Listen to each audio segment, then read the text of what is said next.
பரிமளா நீ சொல்லு. மாமான்னு கூப்பிட்டா ஏமான்னு கேட்காம தாப்பாளம் போடணும் டோய்.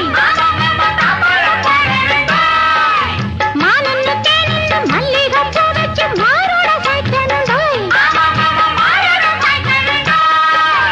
ஆம்பளதான் பெத்துக்கணும், ஆதிராரா பாடிக்கணும், ஊருலகம் மெச்சும்படி ராணி என்ன வச்சுக்கணும். எல்லாம் சரி பரிமளா, முக்கியமான ஒண்ணு விட்டுட்டியே. எது? ஒரு வெப்பட்டி கிப்பட்டி